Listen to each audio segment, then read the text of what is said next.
satu hal lagi yang perlu kami sampaikan tentang sholat isyraq ini. Sholat syuruk, sholat isyraq. Di mana sholat isyraq itu sebetulnya adalah sholat duha. Sholat duha di pagi hari. Karena sholat duha itu ada 3 waktu nih Bapak Ibu.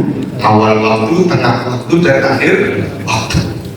Maka sholat syuruk atau sholat isyraq yang kita tahu sholat isyraq menikah adalah sholat duha di awal waktu. Spesialnya adalah dia memiliki ganjaran yang luar biasa jika dikerjakan sesuai dengan syarat-syaratnya.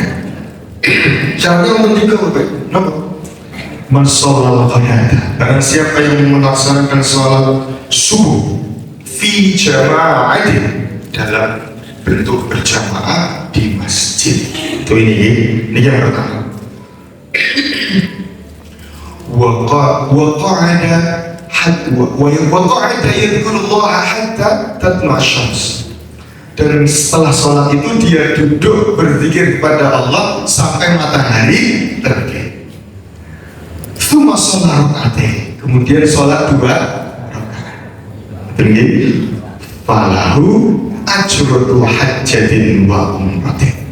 Maka baginya pahala haji dan umrah. Faqala sallallahu alaihi wasallam tamah sempurna. Monggo sami kaji umrah pentinten. Haji umrah pentinten menika ternyata saged sangat kaji dereng Pak sampun pentinten malah. Itu menika hadis hasan Bapak Ibu. Hadis hasan, artinya hadis hasan itu hadis makbulah. Hadis yang bisa kita terima, hadis yang bisa kita cerna, bisa kita lakukan tanpa ragu.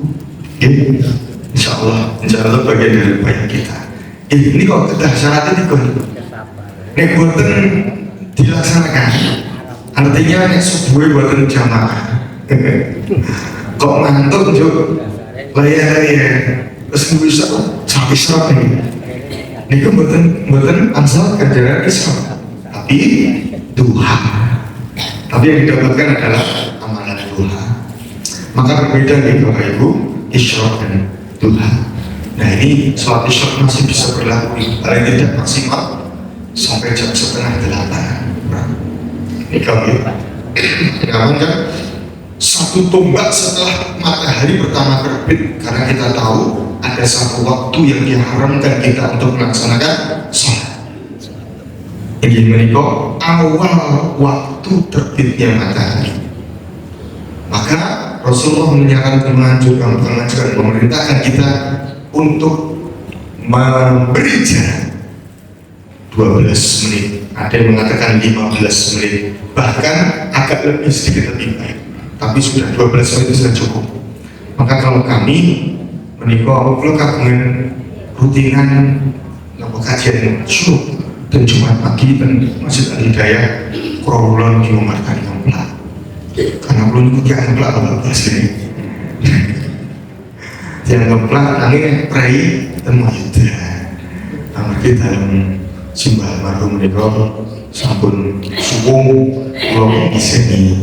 Rakyat pas ini ya tadi belum bertentangan.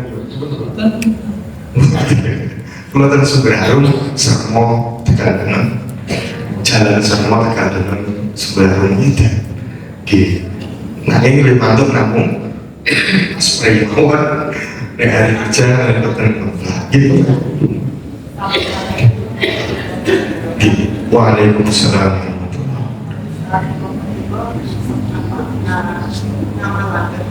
Setelah untuk menikah juga disebut harus pas alat-alat itu pas kita lagi sebelah grup kita kesiparan Surah Al-Kahfi di sekali Jumat matahari terbit artinya di hari Jumat gitu. Enggak tadi membaca surah Al-Kahfi itu maksudnya di hari Jumat setiap hari. Kalau sepaham kami dalam hadis menikah surat Al-Kahfi disunahkan baca menikah di hari Jumat, di malam di hari Jumat. Tidak terbatas waktu itu. Hal sunnah menikah ketika dikerjakan memang ada kadar waktunya, kados dua syuruk bagi. Kalau syuruk ya waktunya kadarnya sudah jelas jam 7 atau ada yang berpendapat setengah 8 itu pun mentok syuruk gitu. Dan gitu, makanya dua awal bahkan di kalau menyimak menikah dari bulan terkini awal terbit menikah katakanlah setengah 6 nih, maka 12 menit setelahnya berarti katakanlah 6 kurang seperempat itu pun asal sholat isya. Paling aman jam 6 itu sholat isya gitu bro. Aku ragu. Kita sekarang subuh setengah 5, maka matahari awal terbit setengah 6. Lebih setengah 6 pun enten seminggu itu awal matahari terbit, dimana tidak boleh bagi kita untuk melaksanakan sholat apapun. Maka dijeda satu tombak atau 2 tanduknya syaitan 12 menit kalau dalam sekolah lebih baik 15 menit atau 20 menit monggo. Maka kalau mau cari amannya katakanlah jam 6 pagi. Tadi ketika kita mimpi beliau itu wayah-wayah sholat isya saya. Allah a'lam bishawab. Sudah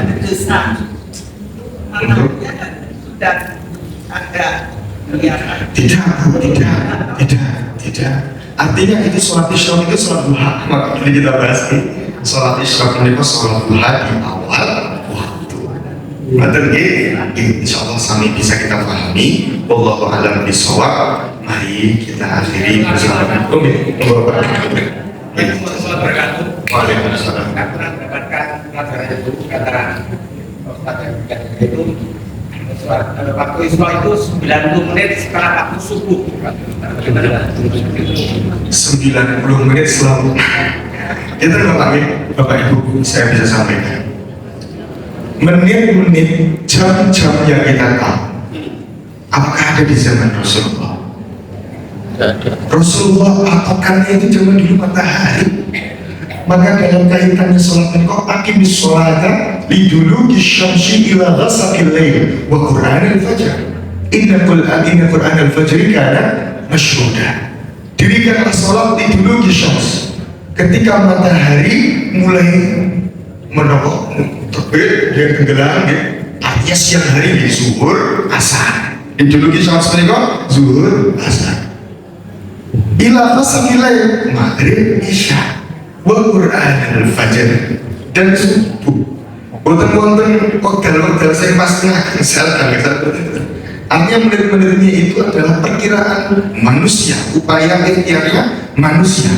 Mungkin kalau untuk kehati-hatian betul Pak. Kenapa? Karena katakanlah sholat subuh itu setengah 5, maka kalau 90 menitnya dia jam 6. Terus jam 6, maka benar ya. Tadi benar tak Pak? Berarti benar jam 6. Tapi kaitannya dengan hal itu terlepas daripada menit-menitnya, yang kita pahami adalah kalau sholat subuh setengah 5, maka matahari terbit pertama itu setengah 6, 30 menit setelah itu. Nah setelah matahari terbit pertama itu ampun sholat, karena itu waktu yang dibenci Allah Ta'ala untuk melaksanakan sholat. Jeda waktu 12 menit setelah itu atau lebih aman lebih dari 20 atau 30 menit, maka benar kalau cari amannya 90 menit dari pada sholat subuh. Menikah Bapak Ibu, semoga menambah kemantapan diri kita di dalam pelaksanaan sholat isya. Karena saya yakin Bapak Ibu mungkin juga, saya pun juga dulu yang bertanya-tanya, jadi waktu isya waktu subuh itu seperti ini.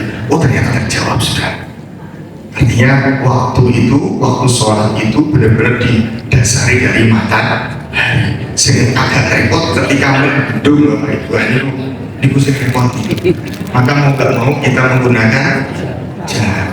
Mula menentukan bulan menikah wonten hisab, wonten ru'yah hilal. Gitu, hisab itu kita anggap sebagai jam, ru'yah hilal sebagai matahari dalam menentukan waktu sholat. Maka ada berkumandang itu bukan tanda tiba waktunya sholat. Tiba waktunya sholat itu matahari. Ada berkumandang itu ajakan untuk sholat berjamaah. Ini saya ditekankan oleh Pak Kiai kami di kantor. Saya benar-benar mendapatkan, saya pasti ingat itu. Kenapa Bapak Ibu Ponorogo ini uang dan jam gangsal sore. Setengah gangsal azannya asar Bapak. Esok nih Bu, pulang nih ya Mbak, saya baru lari jogging sore. Lah kok ini jam setengah 5 muncul jam demi kurang. Wonten ada, ternyata itu adanya para petani. Wonten jamaah, wonten rakyat yang 3 yang sekawan. Wonten, saya itu bukti bahwasanya azan itu ajaran sholat jamaah. Waktu dibayar sholat matahari, ketika berada di tengah-tengah kepala kita zuhur tiba. Ketika matahari sudah menjadikan kita memiliki bayangan yang setara dengan kita maka asar. Ya, ketika sudah tenggelam maka maghrib, ketika meganya sudah hilang maka isya, ketika benang putihnya sudah terlihat maka subuh. Nikah udah usikum ya Allah. Mohon maaf jika ada kekeliruan, kesalahan dan pengucapan yang baik saya sudah lebih 10 menit nih. Pangapunten mohon diikhlaskan pun semoga bermanfaat. Lastu bi khairin minkum wa lastu bi ahsani minkum. Hadanallahu wa iyyakum ajma'in. Assalamualaikum warahmatullahi wabarakatuh.